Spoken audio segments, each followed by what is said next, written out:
మన ఇంట్లో తల్లిదండ్రులు శారీరకంగా చాలా కష్టపడి రూపాయి సంపాదించి వాళ్ళందరి ఆలోచన మనం బాగా చదవాలి అన్న డబ్బులు ఖర్చు పెడతారు, మన కోసం ఖర్చు పెడతారు. ఎక్కడ చూసినా కూడా మన పిల్లల్ని ప్రైవేట్ పాఠశాలలకు పంపిద్దాం, అక్కడ ఏదో బాగా చదువు చెప్తారని అనుకుంటారు. దానికి కారణం ప్రభుత్వ పాఠశాలల పైన నమ్మకం తగ్గిపోయి. మీ మంత్రిగా నేను ఒక లక్ష్యంగా పనిచేస్తున్నా. కేజీ నుంచి పీజీ వరకు ప్రభుత్వ పాఠశాలలు కానీ విశ్వవిద్యాలయాలు ఎలా బలోపేతం చేయాలి, ప్రైవేట్ తో ధీటుగా ఎలా పనిచేయాలి, వాళ్ళకి ఎలా పోటీ ఇవ్వాలి. రాబోయే సంవత్సరాల్లో 1, 1, 2, 3, 3 అనే వచ్చినప్పుడు గవర్నమెంట్ ఆఫ్ ఆంధ్రప్రదేశ్ పలానా జూనియర్ కళాశాల పిల్లలు తీసుకొచ్చే బాధ్యత మన ప్రభుత్వం తీసుకుంటుందని ఈ సభాముఖంగా మీ అందరికీ తెలుపుతున్నాం.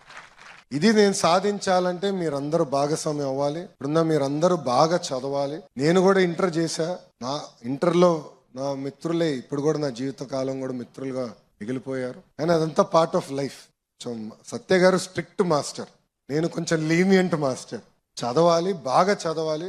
అట్ ద సేమ్ టైం ఫ్రెండ్స్తో కూడా సమయం గడపాలి.